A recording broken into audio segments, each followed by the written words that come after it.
Before reading this novel, what kinds of experiences, if any, have you had with Native people or Native cultures? For some of you, this might be your very first exposure through a book like this. For others, you may have visited reservation, attended culture events, etc. For me, this is probably technically my first exposure and experience to Native cultures and Native people. I've been on school trips to the Archway and things like that, but that's more photos of what's happened. That's no different than a history book, I feel like. It's just more around you, I suppose. So this is probably my first experience. What is one theme, idea, or moment of Junior's narrative that has stood out to you so far and why? Describe how you relate or not relate to this experience. I think just the moment that stood out the most in this book is when he talked about how him and his best friend Rowdy went to the Indian party dance thing, and the three triplets that are in their 30s attacked Junior, and Rowdy found out about it, and later that night went into their tent and shaved their eyebrows and cut their braids. First off, cutting an Indian's braids, the worst thing you could do. That was going for their lifeline. And then to shave their eyebrows on top of that, when they're known people to go after and fight and they don't care about what they do, it says a lot about how Rowdy feels about Junior and how much he cares about him. Because anybody else wouldn't have done something that could have possibly got him murdered for somebody just because they got beat up, when clearly Junior gets beat up a lot. Identify two specific examples of racism that Junior has experienced in the story up to this point. How did each example impact him? I couldn't get this to pause, so I typed them out. First, I picked when Junior had to have 10 teeth pulled because the Indian dentist, they only do dental work once a year, and he had a white dentist, doctor, whatever you would call it, I don't know. And he stated that, he believed that Indians only felt half the pain. So he only got half the Novocaine for 10 teeth being pulled.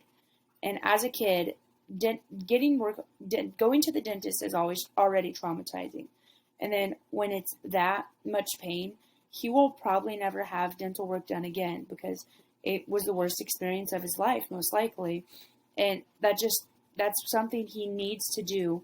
That's one of the best things for you, is going to the dentist, getting your teeth worked on, because it's a lot of your appearance and clearly he doesn't have the best appearance already. Another one I did was when Mr. P, the math teacher, came to talk to Junior after he got in trouble for throwing the book at him. Mr. P told Junior that they were taught to beat the Indian out of their students in order to teach them. This alone, just that statement, is the biggest racism statement ever. You're saying these students can't face believe in their culture and live their culture and learn at the same time. And I believe that this is why Junior got a suspension rather than just detention or something like that. Because he had no prior record. He was a good student. He's a smart kid. And they decided to suspend him right away. I believe Mr. P is coming and stating that he doesn't believe Junior deserved that and that it was that harsh because he's Indian. I don't think that's fair to Junior. He'll now, in his brain, he's going to think, oh, Indian is bad. The Indian in me will make me fail. And he'll forever believe that now, especially because somebody's coming to him and saying, hey, I was taught to teach you like this. Saying that Indian isn't good and you need to get rid of it. Get it out of your life. Don't believe in any of your culture. I think that'll alter his life completely. Which of these examples resonated most with you and why? I think the one that resonated most with me was the dentist.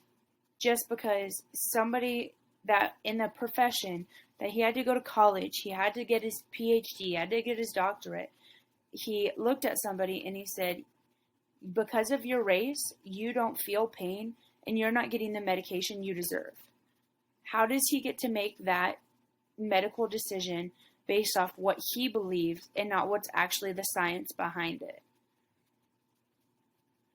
Identify one thing that stood out about the experiences of one of Junior's family members.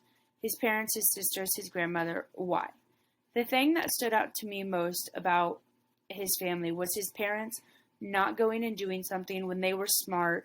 They had skill, they had hobbies, they had stuff they could have went and done, but they stayed on the reservation instead. I think it shows a lot about family patterns and people being stuck where they are and not being able to strive past their family and strive past what's set for them. Their life was set on the reservation, and everybody tells them that they are never going to get out of the reservation. They don't deserve to be anything other than that, and they got that in their head, and they didn't move on. How does this family member's experience impact the other members?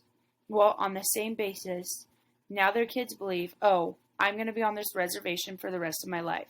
I'm smart, but it doesn't matter because I'm Indian. I have to stay here. I have to live in the fighting. I have to fail. They're not going to chase their dreams because their parents didn't when their parents clearly could have. And clearly his junior sister, Mr. P, talked about how great she was going to be at writing and how she was a star in school, and now she just lives in their basement and she does nothing. She just watched her parents do it, and she saw that they were stuck in their tracks. So then she got stuck in the reservation, and she believed that she wasn't any better, and she was shy about it, and she didn't strive to be better. Another way their parents staying on the reservation affects them is clearly now they're on the reservation. They're not living the best life. Their parents don't have the money they could have made. They are labeled as reservation Indians, which isn't a great label in the time of this book. Everybody hated them. They were bad. They were wrong. They were evil. They couldn't do anything. They couldn't strive to be better. So now they're all stuck there. They don't have money. They don't have dreams that they're going to follow. I just feel like their parents' one choices in their entire lives affect their kids' whole life.